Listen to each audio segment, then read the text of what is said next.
Evolutionary podcast coming your way. This is going to be episode 425 Q&A episode. Stevesmi here, and Ricky V, as in virtuous rock.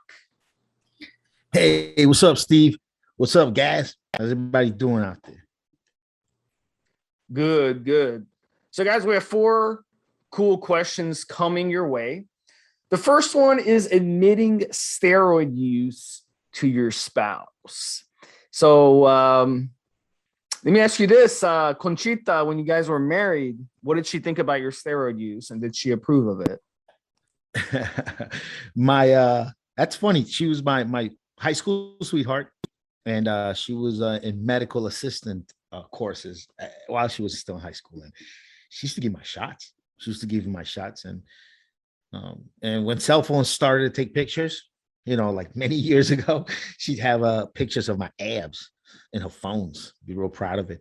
Now I think she should be supportive, man. She should be supportive if she's the right one for you, and if she's concerned about the health risk and things like that. Well, I mean, you gotta sit there and explain it, I guess, and do your best with it. I don't know, but I've said it on the podcast before, and we had a couple of episodes we did all about relationships, and I said you should be a little bit of a mystery even to your old lady. So if you're able to kind of do it and not have to, if you create that sort of relationship where you still have some of your own private life, even though you sleep next to her every night, but you have some of your own private life, maybe you have a real special spot at work that you have very private, and you could that's where you inject, or a buddy's house, someone you trust, and you keep your stuff at their house, and you just go over there and get your shot when it's your time, things like that. Some guys still have a private life even though they're married. Wife doesn't know all their friends, wife doesn't know everything they get up to.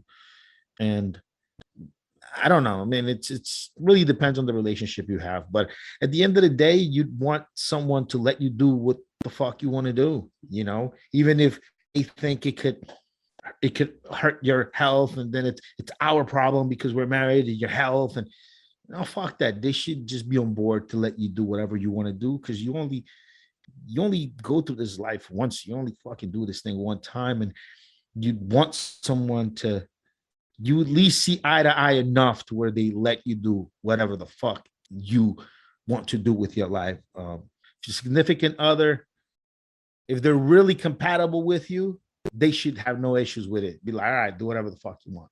Here's my concerns, if I have any, but besides that, just be happy. Well, let me turn it around. See, let me turn it back around to you. What if the girl you're dating or your spouse, you find out she's messing around with steroids? Would you be concerned? Because steroid use for women comes with risk. But I'm the wrong guy to ask, because I date fitness chicks. I'd married a fitness chick. Why not? I see some of these fitness girls got a couple million followers, and they got their hubby.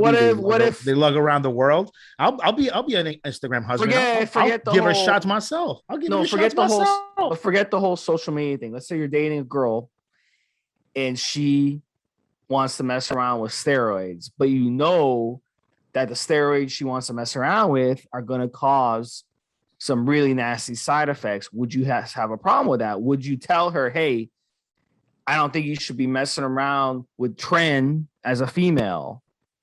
I don't think you should be messing around with D-Bol as a female, or Winstrol. Some of these harsh steroids that come with side effects like facial hair and large clitoris and masculine voice and on and on. Wouldn't you have a problem with that? Or not? Yeah, but you're okay, but you're describing a completely different personality flaw. Like, let me. Well, that happens in most situations with most guys who use steroids. I'm about to explain. If she's a steroid user, she'd obviously know I have this podcast. She'd listen to it. She'd seen some of the work I've done. I definitely would be able to speak to her and her fucking coach at level about the fuck she's doing, what it's costing for her, and what it's not. And if she's trying to do something fucking crazy like Trenbolone or hello testing or something like that, and she's not the type of person, she's not the type of character that would listen to someone that knows what the fuck they're talking about and would listen to me and say, listen, don't fucking do that, because I've been taking steroids for 20 fucking years and I know what the fuck I'm talking about. I've researched this at length. You don't fucking take Trenbolone. You're a chick. And if she's just the type of individual that wouldn't listen to reason and doesn't take mentorship from people that know what the fuck, then she's obviously not the right one. I wouldn't, at that point, already, we're not going anywhere. I know we're not getting fucking married. I know she's not going to be my wife. I know we're just gonna have a good time together. I'm not going to press the issue because I've been there.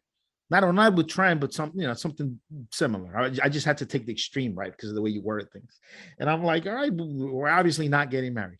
But to think that like I'm going to marry someone and then later on I'm going to find out that they're trying to do something really stupid, like use Trenbolone on a female, and I can't talk her out of it, even though she knows I does this. She knows I'm about this life. She knows I'm about that life. And she won't fucking listen to me. And I could get you on the board and I could get a couple of gurus and people that know their shit, get Dylan on speakerphone and be like, Dylan, tell this bitch that to use Trenbolone. Like if she's that fucking stubborn, she wouldn't have made it that far with me. So just completely different personality flaws, dude. All right. So, but like most of the people listening though, they're more neutral. They're in a neutral place. They're not us. Like so I didn't know. It's easy I for didn't me. know shit. Like I didn't know shit, and she had a coach. Like I didn't know anything, and she had a coach telling her to take Trenbolone. Well, okay. Like in our situation, obviously nobody's going to be able to lecture us on this stuff, right? Obviously, I mean they would know that right off the bat. After a few days, once they got a sense of, hey, we do podcasts and stuff. I date girls that like to ask me stuff. Like I've actually been on. But forget us. Do a neutral situation. Let's say a guy in a neutral situation. He goes on a couple dates with a girl. She's athletic or whatnot, and then you find out. She tells you, hey, I mess around with steroids. I do some competitions. I competed in a bikini contest. My ex was into steroids. He hooked me up with steroids. I've been using them ever since, off and on. I'm taking tren. I'm taking testosterone. I'm taking this. I'm taking that. And you're like, shit.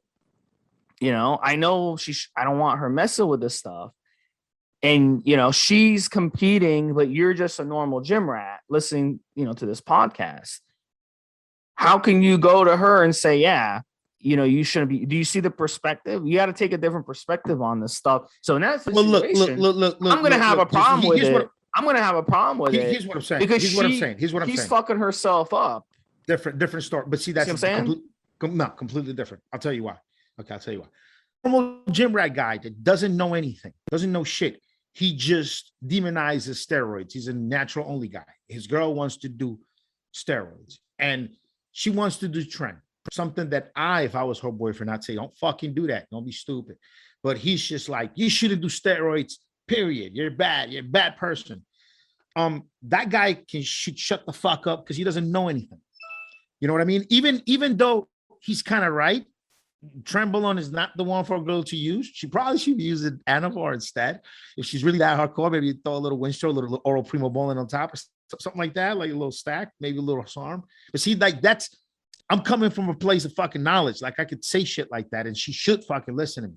But if the guy's just a gym rat, and he's a natty only guy, I'm fucking natty, and I'm vegan natty, and you fuck you. Like shut up. You don't know shit. Like he's wrong. He's wrong for opening his mouth and making sweeping statements or having or talking about something or trying to stop someone from doing something when they don't fully understand what they're talking about, even though deep down in there somewhere he's right because she should have used a Trenbolone. But if I know all about it, I got a fucking podcast about the subject, and I tell her, baby, don't use the tren.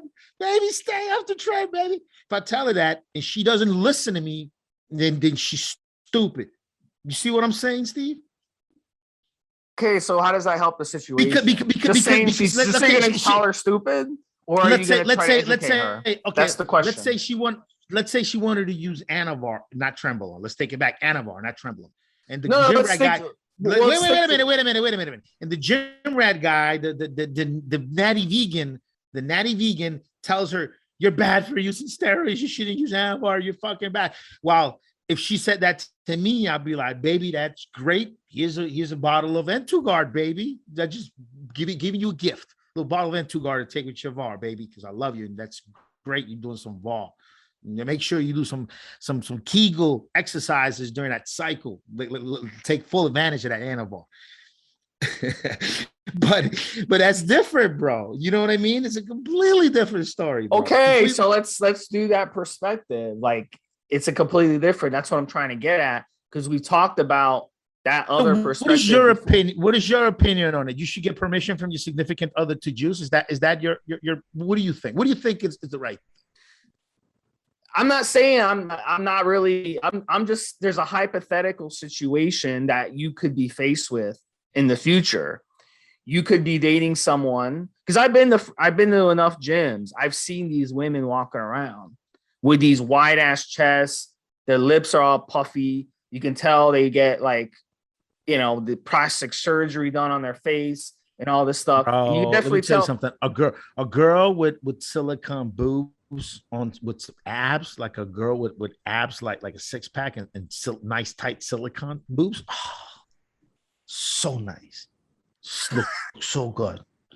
Like just them big silicone knockers, and she's got like she's got little ab action going. Yeah. Ooh, so sexy. What about women who have when you go, bro? It's funny because we're talking about all this, and I specifically remember a few times just being at dinner, cutting my steak. Away from the stimulants, bro, before the podcast. I look over. I'm fucking doing cortisol, bro. I had like 3 cortisol like before the podcast. You're definitely like guys. Banned Nutrition. Oh, I got it here in my hand. BannedNutrition.com. Cortisol. Great fucking product. It's like an alternative to GW, to Cardarine, and it's got caffeine. It's got Infinergy, which is caffeine demalate. I mean, it's got a very nice stack of ingredients, guys. I don't own this brand. Rick's like high. I noticed on a pre-show he's like high from this stuff. So this stuff works really good. I just had like 3 of them. I'm fucking ready to go. So, but yeah, that's why I specifically remember like looking up and seeing her cutting her steak too, and like she's got veins on her fucking biceps and big tight silicone knockers on like really low body fat. Like and we're talking about juice. She's telling me about cycles she's done. She's asking me about shit, and we're sitting there talking about steroids. And I'm like, that's fucking cool. Who's that? Just fitness chicks I'm going out with, bro. I target fitness girls. You know what I mean? I've never seen you once with a girl. Like, oh, I don't post pictures of myself with chicks on social or any of that. That's crazy. Why would you do that? You don't want anybody to know.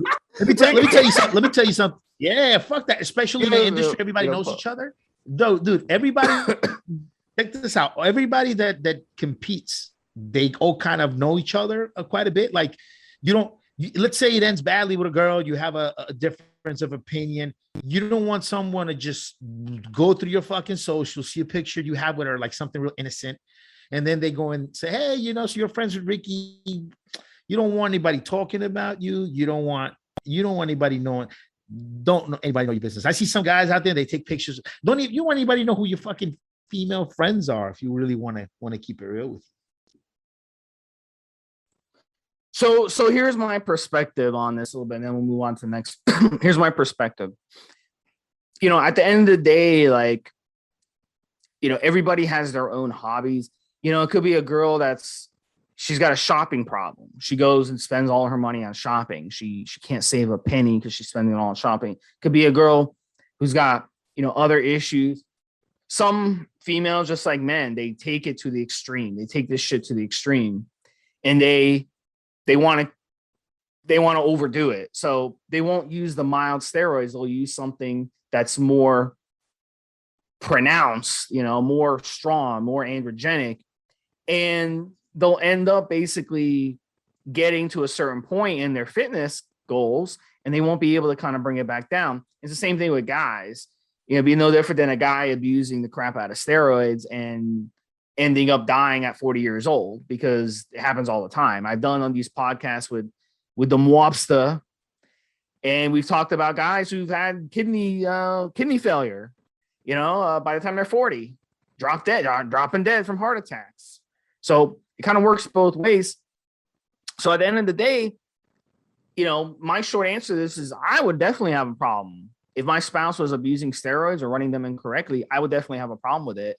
So I would want to educate them on, what if she was doing like a 5 milligram a day VAR cycle, your girl? Would you be upset? And she was taking it into guard.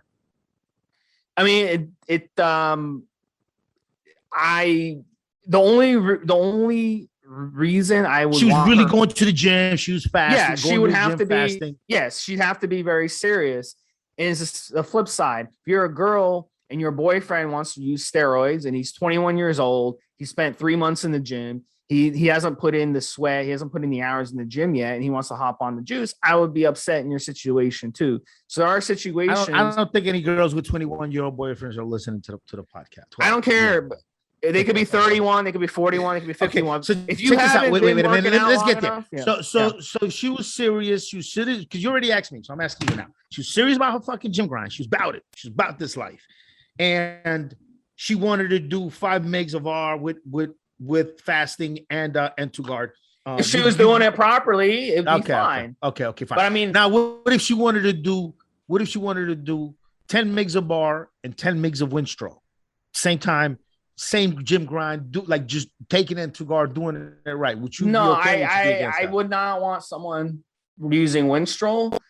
I wouldn't want them using Winstrol. Okay. No, what if she said, screw you, Steve. Not only am I using 10 mgs of R and 10 mgs of Winnie because my gym dealer, my gym guru told me to do it, I'm also throwing some Primo Bowling orals on top of that. And by the way, this is very close to a story, something that happened to me. I'm also throwing that on top because he told me he just got it and it's really good quality, and that'll get me to where I need to go. Screw you. I don't care what you say.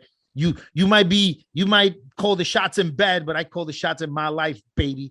So what if she just said, fuck you? I refuse to listen to you, Steve Schmee from Evolutionary Radio. Refuse to listen to you, even though you know your shit, and I'm a fan of the show. I'm still doing this. What would you be upset? Is that like a we're breaking up kind of situation, or would you, I don't deal with hypotheticals, sir. Come on, bro. Come on. Would you be okay? Like, you hear what I'm saying, right? I mean, that's serious. Yeah. Like, would you be okay with that or not? I'd be okay with it, but I'd be very, very concerned, and I would be on the lookout for side effects, and I would be on the lookout to point out the side effects. You see what I'm saying? Because there would be. There's that in your mind. In your mind, do you automatically know she's not a keeper because she's that fucking stubborn and stupid? Does it go through your mind like, no, I'm not fucking marrying this one? No, not at all. You stay with her even if she was hard headed and you knew your shit and she was listening to some guy. But if her errors were affecting me, then that would change things, because the side effects that she would get over time would reverberate back to me. You see what I'm saying? So that would affect me. Okay. It's like an alcoholic. Now, let me ask you. It's like an alcoholic. Let me ask you a question. He's drinking every day. You know everything. Okay, so let me change it a little bit. You know everything you know, and you would have no issue with your girl doing 5 mgs of Anavar with Entugar. If she, fine. Now let me ask you this: What if you knew a couple? What if you knew a couple? Maybe a couple you knew from you just knew them, and she wanted to do 5 mgs of Anavar with Entugar, obviously for her liver, and the guy, he was like a natty vegan, like super strict natty vegan fascist, and he was just like, no, you're a bad girl, you shouldn't do anything, what are you doing? Do you think the dude is in the right or in the wrong to keep her from using a little bit of R if she's really grinding it out? Like, he doesn't know anything, he doesn't know what you know, he just has a problem with steroids, period. Do you think he's in the wrong or he's in the right for saying something and making a big deal out of it? I mean, his heart is in the right place because steroids have side effects. Like, what if she takes the VAR and it's not really VAR, and she gets bad side effects? You see what I'm saying? So I mean, it's one of those things. If they came to me, I would try to educate both of them as to the risks associated with it, and educate them. And at the end of the day, they could take that information and do what they would with it. But I'm not going to I'm not going to say, oh, someone's right or someone's wrong. You know what I'm saying? And speaking of that, that's her calling me right now. Oh, she's checking up on you. That sounds like that sounds like the bat phone at the commissioner's office. That's them calling me. That's them calling you right now and wanting. It sounds like the bat phone at the commissioner's office. But at the end of the day, office. education goes a long way. Education goes a long way. So that's what you got to do. But I see the perspective on both sides, buddy. I mean, you have to respect other people's opinions, because at the end of the day, you could look at it as a way of, oh, you're breaking the law. You're acquiring things that are illegal. You see what I'm saying? And some people have a problem with that. There's going to be situations where your spouse is going to want you not to. There's going to be situations you come home and you say, yeah, I got a traffic ticket. I was going 5 miles an hour and I got pulled over. I got a traffic ticket. That's going to be coming. Your spouse is going to blow a gasket over that.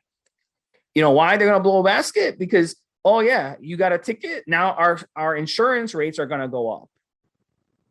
You see what I'm saying? They're going to have a problem with that. Well, you're using steroids. Now you're going to have health problems. You're going to reduce your life expectancy. You're going to have illegal substances in our house. There's consequences. So you have to look at both perspectives, of the situation. When you're in a site, you have to be flexible in a relationship. Man, so listen, if you don't settle, you'll find the right person who will ride with you on all this stuff. They'll just be that right personality who will be cool with you doing whatever. Like, I don't mess with a girl unless she'd be willing to give me my shots. You know what I mean? It's just like, for what? Why waste it? Like, why would waste your time convincing someone that something you're doing is all right? I mean, I guess a lot of the guys become interested. There's going to be a situation where years after marriage, or maybe they used them before they got married, and then they get married. And they want to come back, and they want to come back to it. So, yeah, I guess I can see that. Like when maybe you want to come back to the sauce because you used them before getting married, but you were married for several years, didn't use anything. Now you want to use again, and you kind of have to ask for permission in a way. You can't keep secrets in a relationship. That's 100%. Cannot keep secrets, and you have to be flexible. I think you can have your own little life and your own little piece of space, as long as you're not betraying your vows. You don't have to let everyone know what the fuck you do with every minute of your day. As long as you're not betraying your vows, you could have a private life. You could learn another language and not have to talk about it or consult it. You could go fucking acquire a new skill, or you could join a fucking book group. And you could do whatever. You could keep fucking steroids in your desk at fucking work under lock and key and shoot in the fucking bathroom when you're there. And you could do whatever the fuck you can have a private life, as long as you're not betraying your vows. This shouldn't be a problem, my opinion. You know what I mean? You shouldn't. It shouldn't be an issue at all. The next one we're going to talk about is test 400. Is it a good idea? So, Rick, you're our little chemistry geek. Tell us a little bit about what test 400 is all about versus just the regular test cypionate or test NSA. That's 200 cramming a bunch of testosterone, 400 milligrams of active ingredient into 1 cc. Throughout the years, the first time that test 400 came out, T400 came out, I believe it was from Dencal, and it was a black and yellow box from Dencal back in the day. Let me actually, as I'm talking here, let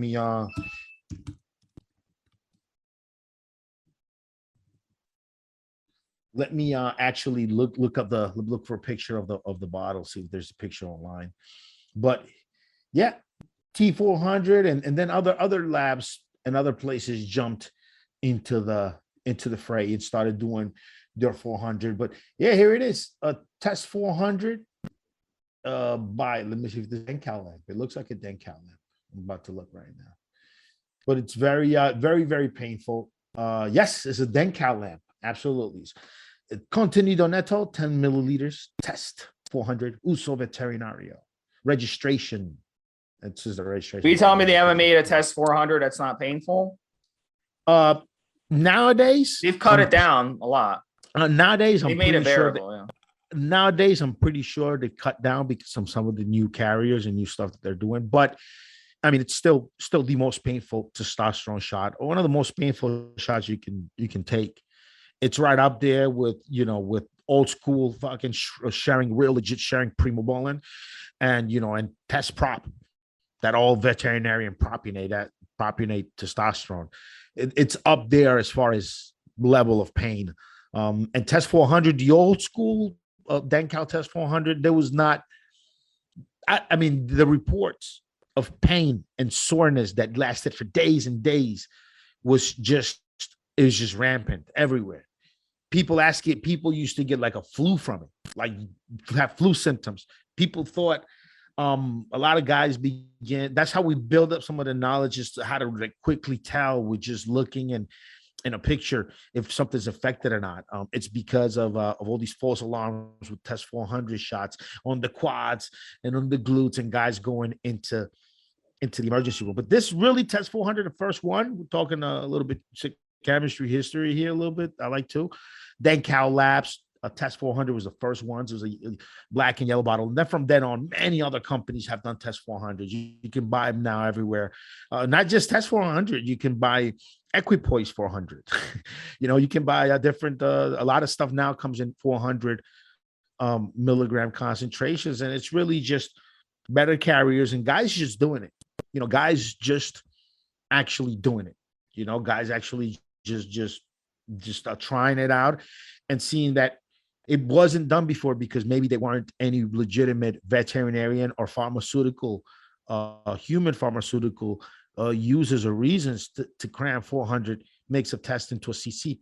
But now for a bodybuilder that is trying to inject 4 or 5 different steroids in one shot, having 400 crammed into a single CC leaves out a lot of room in the syringe for other stuff he might be using. So there is a market for it now. And there's a reason to try to do it. When I was going to say that some of the first underground labs just kind of followed with the dosing that was already available in the market from legitimate pharmaceutical companies. But that'd be kind of a lie, because thinking about it, some of the first underground labs that popped up, like one of them was very notorious back in the day, was Tokyo, which apparently they were never really registered. They just started say we're veterinarian grade in Mexico and this is what we are, but apparently they never registered. I think the story goes. And they were making they were the first ones that were making like 300, 400 milligram concentration stuff. And that's how they got known in the market. And bodybuilders loved that Tokyo lab stuff from back in the day, because it was the first time where you can load up a 3cc syringe and you're shooting, 600-700 milligrams of juice in just 3 cc's with the Tokyo stuff.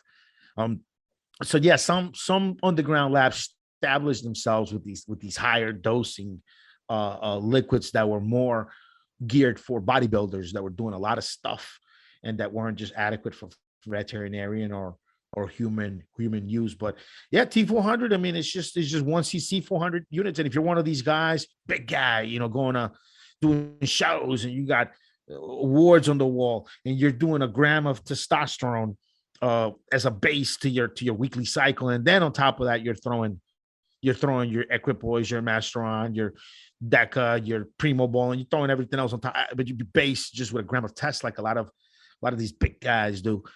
Then yeah, having a T400 where you could with just 2.5 cc's, you got a gram of testosterone with 2.5 cc's. And then if you have a 5 cc syringe, which a glute can take 5 cc's, 6 cc's, no problem. You've got the rest of that syringe to put some other stuff in there. So it's convenient for bodybuilders that way. No human users really at all, my opinion. I mean, no legitimate pharmaceutical users really to put that much into 1 cc. All right, guys, the next one is Tren Ace and test propionate cycle. These are both short esters. You see this a lot. Competitors, guys who, they're getting ready for a show, they'll run these short esters. And the reason is flexibility. You got the flexibility of being able to start the cycle, start and stop the steroids, and they're in and out of your system quicker. Their half-lives are much shorter. And by half-life, let's say, you're talking with testosterone propionate, you're talking a 3-day half-life, 2 or 3 day half-life with it. That would mean that once you're deep into cycle and you stop using it, it's still going to be in your system for about a week and a half, 2 weeks, versus running a long ester, a cypionate, and enthate, and it's going to be in your system 4, 5, 6 weeks after you stop. So it's always proper to multiply the half-life by 5, maybe 4.5, but it's easy just to say 5. So if something has, say, a 2-day half-life, it's going to take 10 days to be out of your system. If it's got a 10-day half-life, it's going to take about 50 days to be out of your system. So now you see why competitors like to run these short esters that are attached. With testosterone, you have the propionate, which is a short ester, and you have the longer esters. And then with the tren, you have the tren acetate, which is a short ester version of the Trenbolone. And you have the Trenbolone enanthate, which is a long version. Of course, you have tren hex, which is also, I would categorize more of a longer ester compared to the acetate. So in this example, you could run a 6-week cycle of tren ace and testosterone propionate.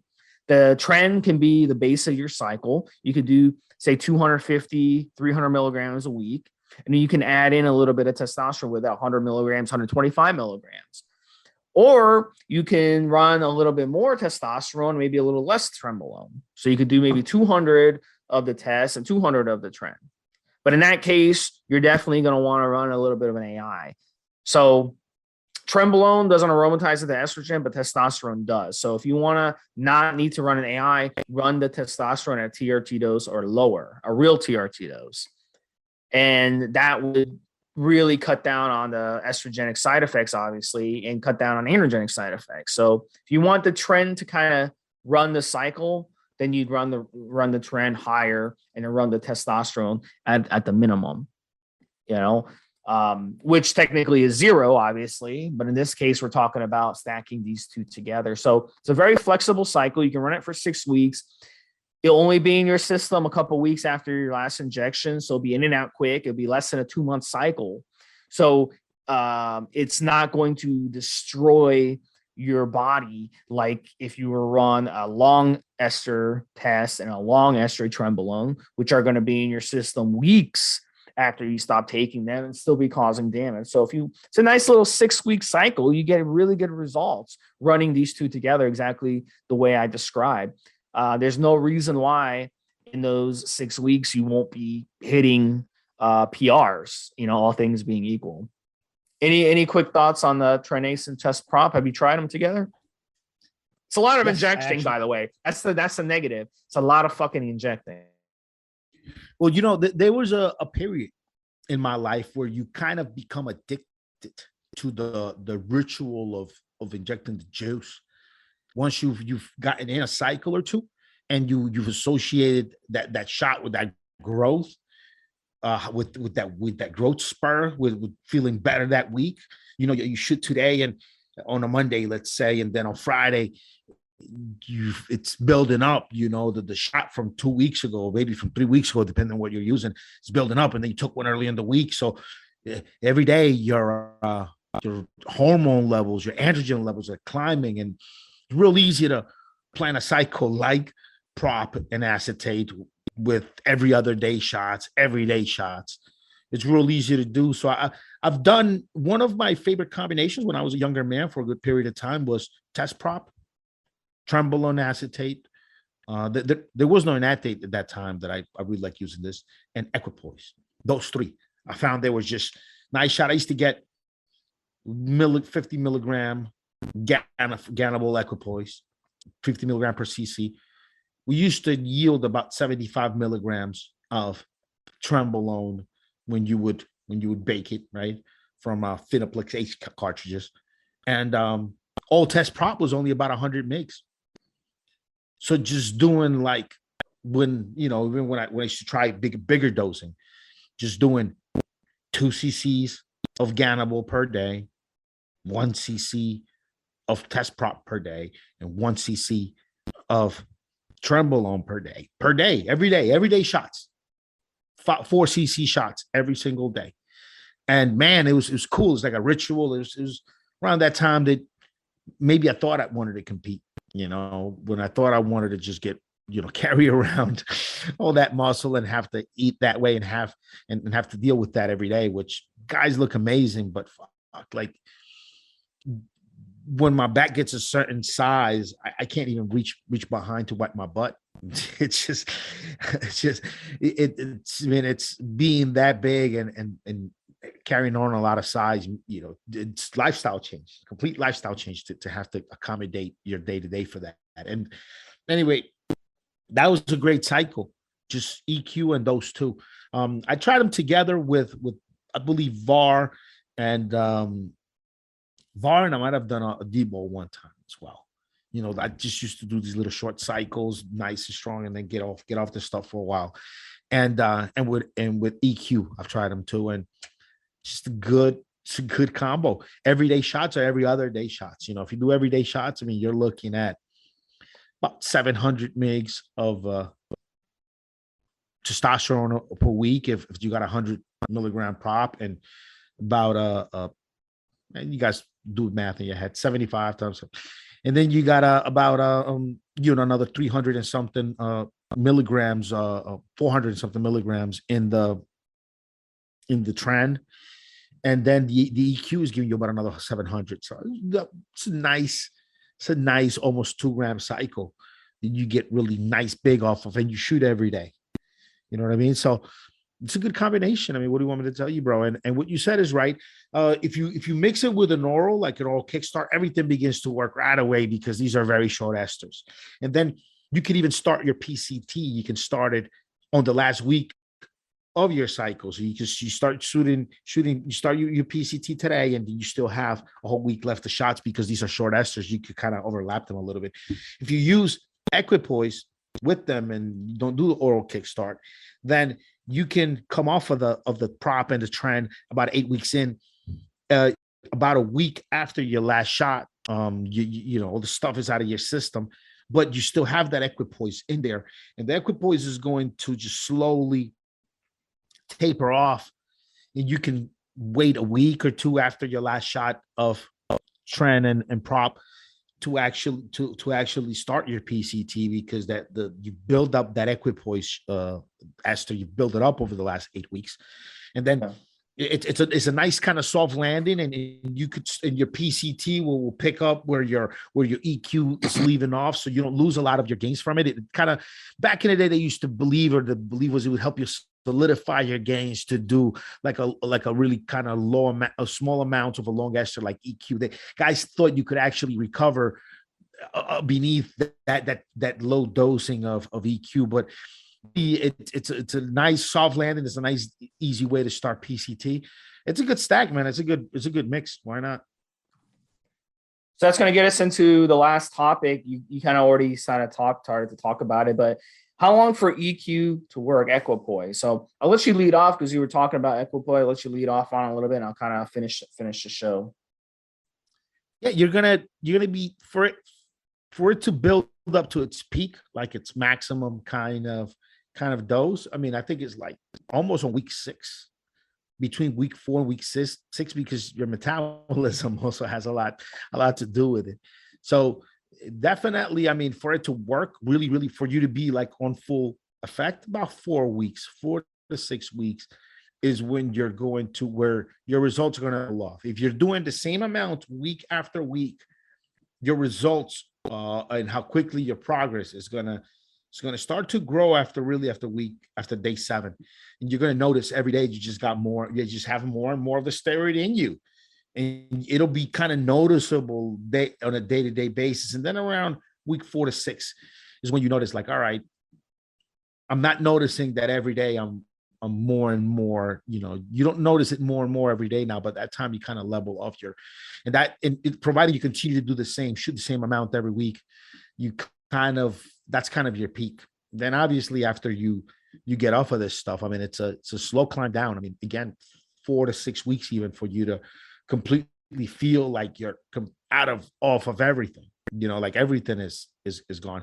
One of the things that we've theorized, and it's one of those little things I have notes to research more and more, is that some of these longer esters, like the one in nandrolone decanoate, like the one in boldenone undecyclinate, these esters, they'll actually attach to fat, and then they'll come off in slow release even after. That's why Trenbolone, that's why nandrolone decanoate or equipoise undecyclinate, you could get popped in a WADA test or an Olympic, committee test or whatever. A test is looking for it up to a year to 18 months later, because some amounts of it still attached to fat, live there for a while, and then they shake loose later on. So basically, even 6 weeks after your last shot of EQ, you'll still have some in there still attaching to androgen receptors and having some sort of effect. So that's what I got for EQ. What do you got for EQ? 14-day half-life. So if we go back to what I said at the beginning of the show, and you're looking at 5 times 5, so 2 weeks times 5, that's 7, right? 2 weeks times 5, that's like 10 weeks. You know what I'm saying? That's crazy. So, I would even argue it's, let's say 4.5. Let's kind of be, go to conservative route, say 4.5, right? So 4.5 times 2 weeks is 9. So my gosh, EQ won't even be peaking in your body till week 8, week 9, maybe even week 10, because it's such a long half-life. And so as you're injecting it once a week, twice a week, over the course of weeks, there's going to be some that leave your system, but there's going to be much more that goes into your system. And it's such a long half-life that very little trickles out. So it will take a long time to peak, even though it's going to work right away as soon as you inject it. But as you inject on a proper schedule, it will take literally 2 months to reach peak in your body. So people who say to run EQ 6 weeks, 8 weeks, that's fine. You can run it 6 weeks, 8 weeks, but you're not even going to get a hit peak. And then once you stop injecting it, it's going to take another 7, 8, 9, 10 weeks to be out of your system. So I don't think people quite understand the way these half-lives work. These esters are attached to these steroids for a reason. It's so you don't have to inject them very often, and they'll last in your body longer. So you can inject infrequently these compounds. So there's nothing to keep you from running it 4 weeks, 5 weeks, 6 weeks if you want. But just keep in mind, once you stop taking it, it's also going to be in your system for many weeks. So there's no such thing as running EQ for 6 weeks. It's just not going to work. It's not going to work like that in our system, you see? So, and don't think, oh, I'm telling you to go run EQ 20 weeks, 16 weeks, because the problem is if you run it 20 weeks and it's in your system another 8 to 10 weeks, that means you're going to be on cycle more than half the year. You're going to be on steroids, and you're going to be on something that's shutting you down for more than half the year. You see the problem? So one thing to keep in mind is this, guys. Maybe to clarify something you're saying. I don't know if I'm contradicting something you're saying, but basically, if you add into your body over 6 weeks or 8 weeks, if you add in a total of 3,000 to 4,000 milligrams of equipoise to your system, even if you stop injecting, this is my opinion, maybe it goes against what you're saying, stop injecting at week 6, you're going to get something out of those 4,000 milligrams. You're going to get some poundage and some growth out of them. And as far as, let's say you shot today, and then 8, 10 weeks later, there's still some in you. At that point, because of, like Steve said, the way the half-lives work, the amount that you actually have in your system is quite minuscule. It's very it's if you it's very very small trace amounts at that point. It just takes longer and longer for it to break, takes that long for it to break down. But as far as being able to recover from cycle and being no longer anabolic, my opinion, Steve, it's after about the third week or fourth week of your shot, you don't have enough in you to start to continue to make progress. You know what I mean? After about 3 weeks or 4 weeks of your last shot, unless you shot a lot, unless you did like a gram, but if you did a regular 200 to 400 milligrams and you did them and you shot them today, 3 to 4 weeks from now, still be a little bit something better than natural, but you're not really building muscle at that point. You're not really building a lot of muscle at that point. If you look at the peak and the trough in the actual charts for the ester chain, and you could find those on Google quite easily, you'll see how after it peaks, how the drop, it's a very, very steep drop. And although it goes a very, very long way in on the graph, really, if you read the labels, you cross it, I mean, you've got nothing in you that's of any significant amount to do anything after after about 4 or 5 weeks of your shot, after about 3 to 5 weeks after your shot. It's depending on genetics, obviously, right? Some guys respond better than others. At that point, the amounts you have left aren't enough to cause any progress. And I think most guys, and we've all kind of done it, when we've included EQ in a cycle, we've never waited 8 weeks to start PCT. We've never waited a month to start PCT. Usually, sometimes we start right away, or just give it a week or 2 weeks after your last shot of EQ and start PCT right away, because since the EQ is on a decline and you do a thorough PCT, it shouldn't have enough in your system to actually suppress you. Not if you're specifically taking drugs to get your system started back up, making testosterone again. So just an opinion on there on what I've seen. I agree. I agree with everything. I agree with everything you're saying, except the very end, because any exogenous hormone in your system is still going to shut you down. So, but you definitely want to be on PCT as those esters are leaving your system, because as you said, they do, come out of your system and your hormone levels do start coming back down. So you want to make sure that PCT is there to give you a soft landing. So really, to answer the question, 10 to 12 weeks of EQ. And a lot of people will say, oh, that's wrong. You need to go at least 14, 16, 18, 20 weeks. And I say, look, it's okay. I'd rather you run it short and leave gains on the table than suppress and shut yourself down for 9 months out of the year because of the long ester. So really, in this situation, if you want to recover your HPTA properly, you really need to cut these cycles off at 12 weeks, no matter what you're running. And there's a good chance, with EQ, you're going to have to, same thing with Trenbolone, also a 14-day half-life, 15-day half-life. You have to come off for a long time.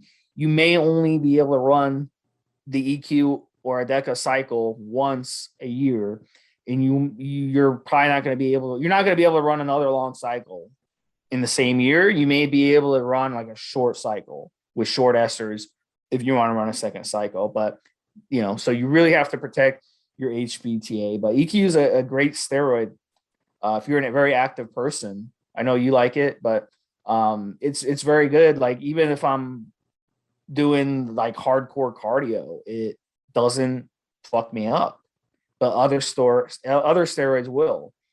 So it's definitely a great steroid that you need to be utilizing depending on your goals. All right, guys. So those are 4 topics. We covered a lot of stuff.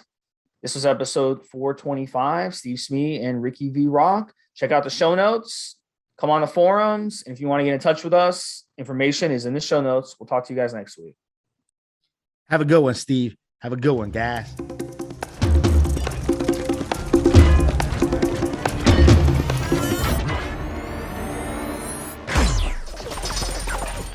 Guys, this is the required legal disclaimer. We are only sharing our experience from years of steroid use. We are not doctors, and none of what we say should be regarded as medical advice. Always check with your doctor before taking any drugs or starting any training program.